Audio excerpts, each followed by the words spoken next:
We're continuing our study in the life of Christ, looking at the parallel passages of Matthew, Mark, Luke, and John.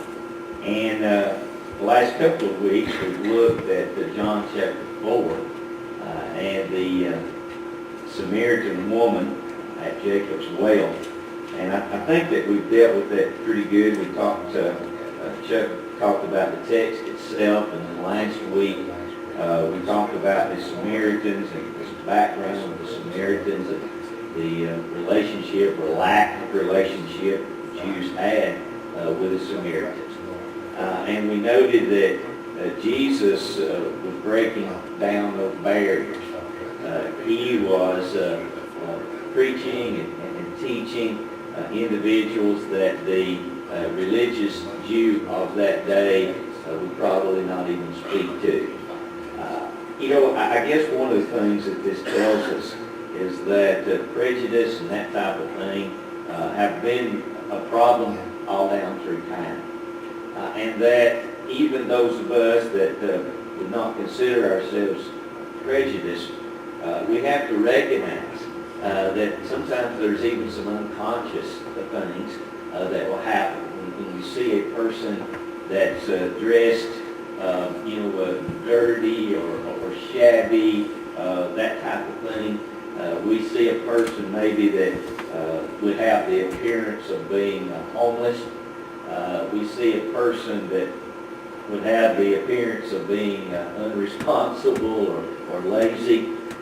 We see someone that it's obvious that person has been drinking or just sort of spaced out on something. We have, if we're not careful, thoughts that might cause us to indeed not be conscious of the fact that person has a soul, to overlook the need that person has for salvation, and maybe not extend even an invitation to come to worship or whatever. And I think that in this particular case, one of the strongest biblical examples of Jesus using an opportunity to teach and to preach, and he did so with a lady that probably had about as bad a reputation as she could get, even among her own people. The fact that she came to the well by herself indicates that folks didn't have anything to do with her. That was uncommon for women to do that. The fact that Jesus spoke to her and knew her background, and now we're aware of some of her marriage issues and problems.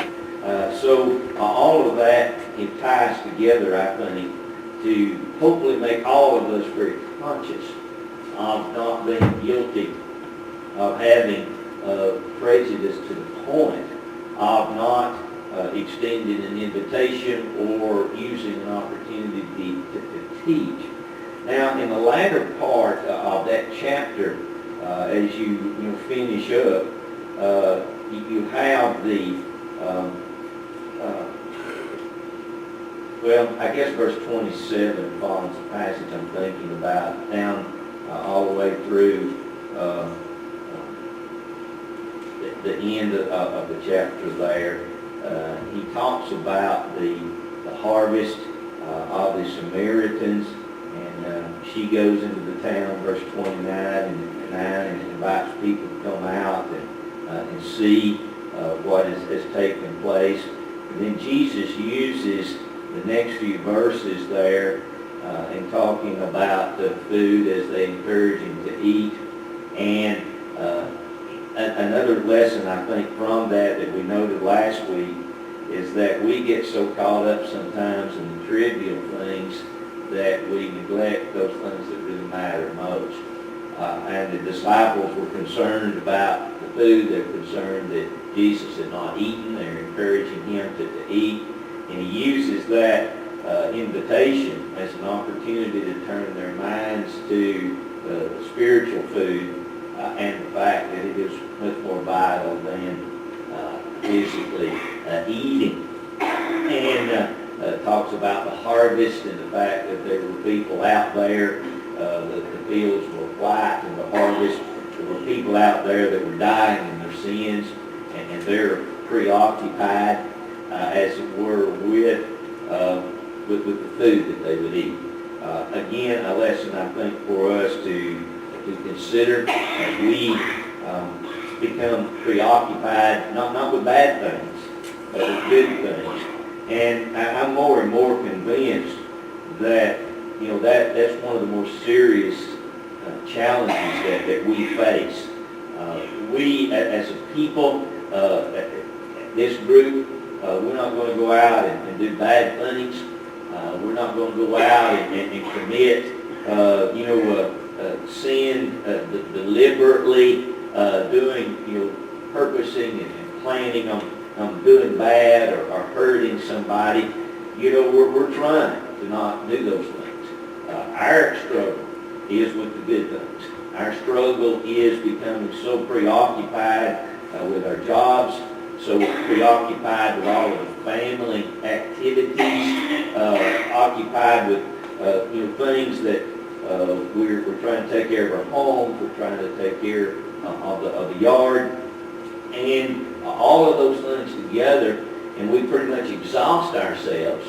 And at the end of the day, we're completely worn out, and we've not found time to visit the sick. We've not found time to sit down and quietly study our Bibles. So it's not the bad things, it's the good things that are actually keeping us from focusing in on doing what's good and right. And I think even from this illustration here with the disciples and conversation that they had with Jesus about food indicates that particular problem. Anybody else with a thought there?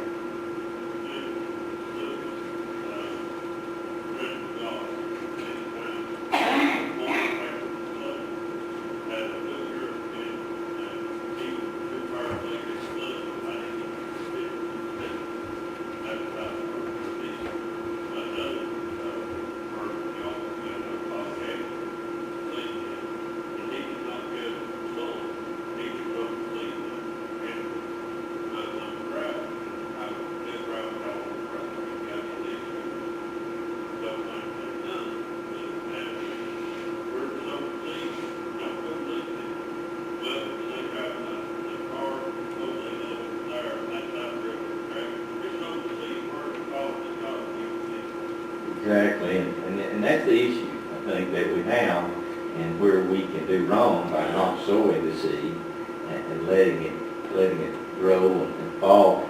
The problem we have is that we can't see the heart. God can see the heart. What we see is the outward, and it's easy for us to pass judgment on that, and it may be the person that has if you look at those that came to Jesus first, those that were more attracted to Jesus, it was the people that were the worst of sinners. The religious people of Jesus' day really struggled in believing in Jesus and coming to Jesus. In fact, several illustrations where it indicates that they didn't think they needed Jesus. But the person that was an alcoholic, a person that was a prostitute, those individuals, they knew they needed something different. They needed to be something different. They needed to do different. So Jesus would sow the seed, as you say, and he did so with people that many of the religious folks of that day wouldn't have anything to do with. So it's a powerful lesson for us, I think.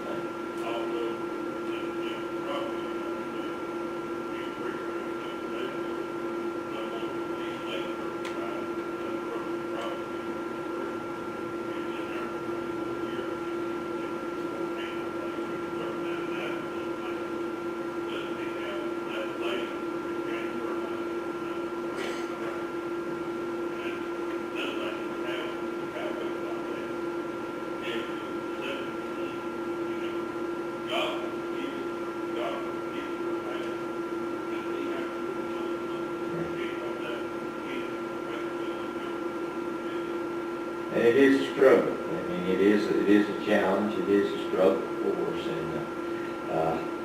and have no doubt that that's why we have as many biblical references as we do that type of thing, and why we have stories such as this. God knew that we struggle with it, and we needed to think about it and to talk about it and to really be honest with ourselves.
Yeah, it's verse 29, and she said, come and see. And I would imagine it was probably somewhat her excitement and the fact that she was spreading the news caught the attention.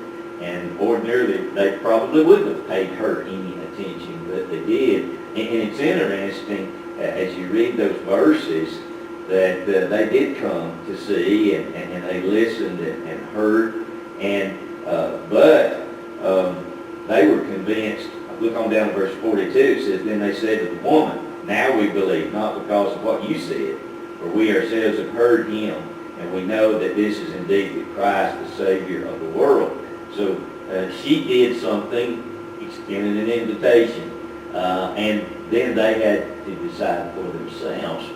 But interesting scenario, she could have kept this to themselves. You remember the Old Testament story of the lepers and the army that was destroyed, and they were starving to death anyway, so they went out to the camp seeking food, found the camp deserted, and so they made themselves at home. And then one of them said, you know, we're not doing right. He said, here we are, we're eating, and people have locked it back here in the city because of the siege. They're starving to death. So they got up and went back and told the folks. So, you know, here was a group of people that recognized the responsibility to let people know the good news. And that responsibility, of course, became hers too. So that's exactly what she did. So it's an interesting story and a lot of side lessons for us, I think.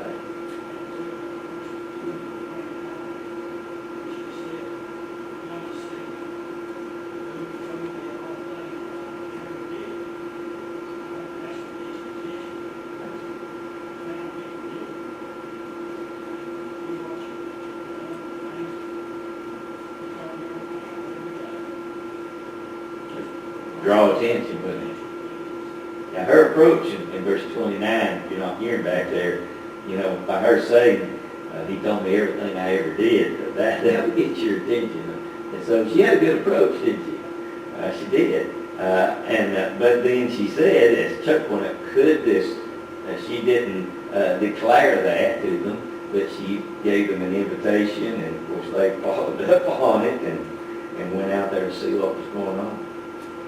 Okay, you get on down to verse 43 there, we find that Jesus stayed a couple of days there, and he departed from there and went to Galilee. So what we have is the beginning now of the Galilean ministry. Jesus leaves Judea in the area of Jerusalem. He goes north up in the area of the Sea of Galilee. Now, each of the writers makes note of this change of location. Matthew chapter 4, verse 17.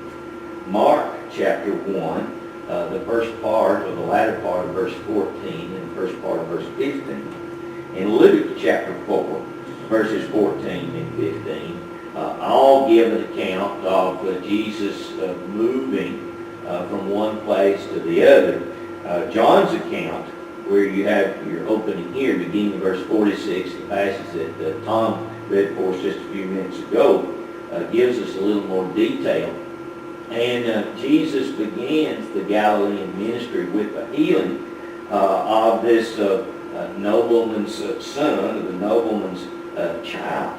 And verse 46, so Jesus came again to Cana in Galilee, where he had made the water wine, and there was a certain nobleman there that desired to have his son healed. It's interesting, if you look on down to verse 54, it says again, this is the second sign that Jesus did when he come out of Judea to Galilee. I think if you count up, he did about 7 signs or miracles that we're aware of. John chapter 20, I think it is, the last few verses, notes that a lot of the things that Jesus did, we don't have a record of. But we have a record of some 7 signs or miracles that he performed here in this particular area, and this is the second of those particular accounts. And this nobleman comes to Jesus desiring that his son be healed. It's interesting, I think, a little bit when you look at the response that they had. He comes asking that his son be healed, imploring him, verse 47 says. But then verse 48, then Jesus said to him, unless you see, or you people see signs and wonders, you will by no means believe. Sounds almost a little insulting, doesn't it? I think that what we have to remember here is that Jesus knows the hearts of people.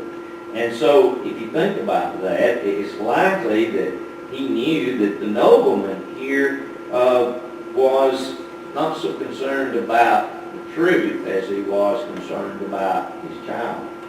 And but throughout the conversation, that seems to have changed because Jesus did heal his son, and then later on it comes back to say that indeed he did believe, and others in his household as well. But the point I'm working towards here is that the miracles, although they had a purpose, they were problematic as well. What the miracles did was prove beyond a shadow of a doubt that this person had the power of God behind them, or the authority of God behind them. Whether it was Jesus doing them as God with that authority and that ability, or later, whether it was Peter, James, or John, or whoever, they needed that, and it was something that was short-lived. And maybe one of the reasons that it was so short-lived is that people came just for the miracles. We see evidence of that today, right? Sometimes folks come just to eat, you know. We do a giveaway day. Sometimes folks come just for the free stuff. We have different activities, but you know you're going to get more people if you're giving something, right? It's just the way it is. And we don't never see the people again. Well, that's been common to man down through time. You remember Jesus, he fed the 4,000, he fed the 5,000, and as soon as he stopped feeding people and started teaching that they need to change their lives, what happened? It's like a bunch of chickens, they were gone, right? They stopped following him. When he started teaching the need for them to change and to do what they needed to do. So it seems pretty obvious that they were excited about the miraculous. They were excited, no doubt, if they were sick, or in this case had a child that was sick, in the opportunity to have that healing power. But the problem was the miracles were to lead to the teaching. The miracles were to lead to change lives. And there were those that were not interested in changing their lives. They were only interested in the blessings that they could receive. And so when you read with those thoughts in mind, this particular paragraph, it sounds, when you look at Jesus' response, Jesus looked at his heart, and what he saw was that same problem. Here's a fellow that wants his son healed, but he's not all that concerned about power behind that healing, or the need to listen to the Christ and what he had to say to. So you have the miraculous, but it was very short-lived. In 1 Corinthians 13, beginning with verse 8, he's talking about the ending of the miraculous. And it was very, very short-lived. In Ephesians chapter 4, beginning in verse 11, he also indicates that these things are going to come to an end. And it was the preaching and the teaching of the gospel that was so vital here. So it's almost like Jesus, and I guess it was a rebuke to him and others that were coming to Jesus just for the miraculous, just for the healing power. But after Jesus talks to him, the miracle then takes place, and it took place in a more constructive type setting where the man was now seeing something beyond the healing of his son. And if you get on down through there, when he started home, he had to accept that it would be done. Jesus didn't go to his house. He just, spoke, and the fellow went on his way, and the servants met him. And then it says in verse 53, and he himself believed, and his whole household. So there was something more here that happened as a result of the healing of this boy. Anybody with the thought there?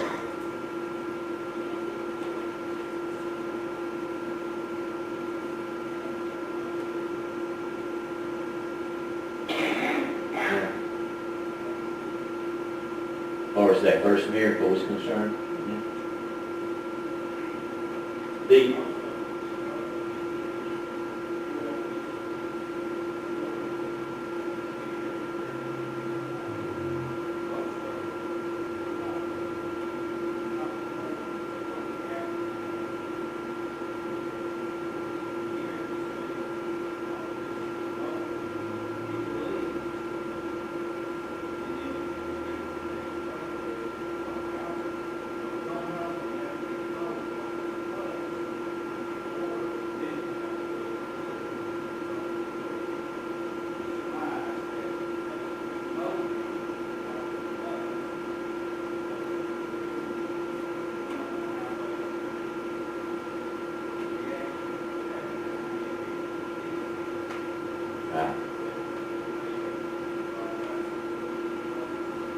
and how many out of that group came to Jesus on the next opportunity, to hear when he was preaching and teaching. And we know that he did a lot of that around the Sea of Galilee in that particular area there. So you're exactly right. We don't have a lot of the details filled in, but some of it can easily be surmised when you look at the conclusion there. Okay, let's go now to, we'll look at Matthew chapter 4, begin verse 13, and Luke chapter 4 and verse 16. Those are the two sister passages that we'll look at here in just a moment. While you're turning, in this particular section here, basically, here are some things I think that we're going to see. Familiarity can blind people to goodness. Jesus basically had to leave Nazareth, where he'd grown up, and made his pretty much the center of his personal ministry in Capernaum. And this is that adage, that the prophet is not without honor except where? In his own country. And so Jesus had grown up in Nazareth. People were very familiar, and because of that, they seemed to fail to see him as the Son of God. They failed to see the goodness of the person. And this comes back a little bit to what we were talking about with prejudice a little bit.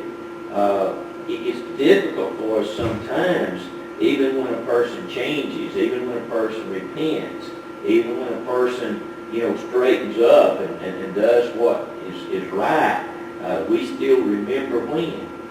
And it's almost like that we keep that, thinking that this person, they're going to fall off the wagon, they're going to slide back at some point. We have a difficulty on seeing the goodness because of the past badness. Well, these folks struggle with Jesus the same way. They knew him as a little boy. They knew him as a teenager. They were around him. They played with him. They eat with him. They worked with him. And so they really struggled with the fact that now claims were being made that he was the Son of God. And so we'll look at that. Also, we're going to see that selfish motivations will blind people to the truth. This was, again, response many times to the miracles that were performed. They were selfishly wanting help. They were selfishly wanting healing. They were selfishly wanting food, and not paying that much attention to what actually was taught.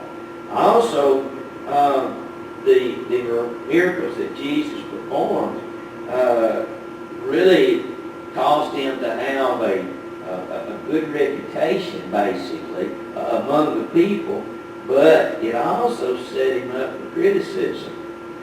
Part of the criticism was, you're healing folks over here, why don't you come over here and help us? Well, Jesus didn't go everywhere. He did not heal everybody. There were occasions where it says that everybody that they brought to him, that he healed all manner of diseases. But he might go into the next town and not heal anybody at all. So that there was a purpose, there was a reason for the miraculous. And again, that was to draw attention to the truth and the spoken message. So what caused Jesus to be highly favored and respected and sort of put on a pedestal also brought criticism when he didn't do the same things for everybody or do what the people thought that he ought to do. He claimed to have the power to forgive sins. That truly set him up as the Son of God, and yet that brought a great deal of persecution as well, as they were accusing him of being guilty of blasphemy. Unlikely people, and we've talked about this already, unlikely people can be welcomed by God, while likely ones many times will be rejected. And if you look at the religious people of this day, the Pharisees, the scribes that were so into their religion, they were rejected many times as being hypocritical. But it was the poor. It was the people that didn't have anything. It was the people that had sunk about as low in sin as you possibly could get. The Lord, knowing their hearts, and when they had an opportunity to hear the truth, they obeyed it. So we see that happening. And we also see the challenge of the coming kingdom in the church, and how challenging that was to Judaism, and how difficult it was for many of these people to make that transition that will be brought out in some of these texts as well. Now, as I mentioned, let's look at Matthew chapter 4, and probably some of you have been reading that as I talk here. Chapter 4, beginning with verse 13. And leaving Nazareth, he came and dwelt Capernaum, which is by the sea, in the regions of Zebulun and Naphtali, Of course, he gives us a location. Zebulun and Naphtali were 2 of the 12 tribes, you remember, that were up in the northern part of the area. That might be fulfilled, which was spoken by Isaiah the prophet, saying, "And the land of Zebulun and the land of Naphtali, by the way of the sea beyond Jordan, Galilee, the Gentiles, the people who sat in darkness have seen a great light, and upon those who sat in the region and shadow of death, light has dawned." From that time, Jesus began to preach and to say, "Repent, for the kingdom of heaven is at hand." So it gives us a little bit of a location here as to where he's at in reference to the tribes and where Capernaum actually was, and his move from Nazareth to Capernaum. Now, the parallel passage is Luke chapter 4, and he sort of fills in and adds to this particular scenario. And what we'll do is sort of go back and forth here as we studied this morning. But in Luke chapter 4, beginning of verse 16, "So he came to Nazareth where he had been brought up, and as his custom was, he went into the synagogue on the Sabbath day and stood up to read." So here is as I mentioned, the parallel passage. He goes and comes to the synagogue. It was very common for rabbis or teachers to be invited or have an opportunity to teach. And we see this even in Acts chapter 16 with Paul and Silas and others. When they would go into a particular town, they would go to the synagogues on Saturday, because this is where the Jews would come together, and they knew that the custom was that a person that was visiting would have an opportunity to speak if they chose to. And Paul used that opportunity to preach about the church and Jesus Christ. Well, similar situation here. Jesus comes and he has an opportunity to teach, so he uses that opportunity to teach there. And it's interesting that when he does come, and this opportunity is afforded him, that verse 17, he's handed a book, and it has to do with the prophet Isaiah. And he opened it, and he read a passage, and the passage applied to him. And he read it as if the passage applied to him. And this didn't go very well with some of these people. "The Spirit of the Lord is upon me," verse 18, "because he has anointed me to preach the gospel to the poor, he sent me." So he's going back and he's reading from Isaiah 61, verses 1 and 2, and then also in Isaiah 58, some passages that seem to fit into this context as well. But he talks about that he's coming to heal the brokenhearted, to proclaim liberty to the captives, recover sight. So verse 20, when he closed the book, he gave it back to the attendants, sat down, and they're all sitting there looking at him. And he began to say, "Today this scripture is fulfilled in your hearing." So he made the claim that he was the Christ, that he was the Messiah. He didn't do that in every occasion. But now, at this point in his ministry, he was beginning to throw this idea out to the people, that indeed that he was the Christ, that he was the Son of God. And it's interesting when we notice the response that he got. They talked about in verse 22, they marveled at the gracious words that proceeded out of his mouth. And then they said, "Is this not Joseph's son?" So they're still struggling with this idea of who he was growing up and now this transition. And he said to them, "You will surely say this proverb to me, the physician, heal yourself." We sometimes are guilty of that as well. Have you ever been corrected by somebody, and the first thought you had is, "Hey, you straighten up yourself first"? We do that, don't we? We struggle, even if the person is right, and even if we are dead wrong. If we're being corrected by someone, and we know that they've made mistakes themselves, there's the tendency for us not to listen, not to make the honest application. The truth of the matter is, if I'm wrong, I'm wrong, and it doesn't matter if it's the devil that points that out to me. I'm still wrong, right? I need to straighten up and change my life. Well, Jesus is noting that dilemma in their hearts here. Verse 23 continues, it says, whatever we have heard done in Capernaum, do also here in your country. So they're saying, okay, you've done these things, we've heard it, let's see some evidence.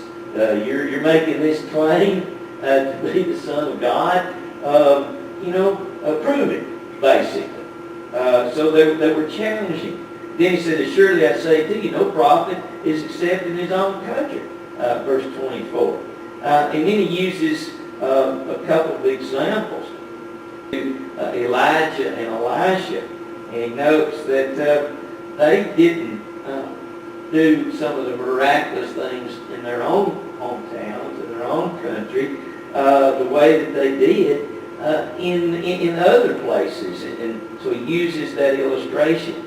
But notice verse 28. So all those in the synagogue, when they heard these things, were filled with wrath. So they go from talking about his graciousness, back up to verse 22, to being filled with wrath and as mad as they could be. Why? Because he wasn't doing what they wanted him to do. He was not performing the miracles that he had performed elsewhere that they wanted to see, that they wanted his status among them depended on some very selfish expectations rather than the truth.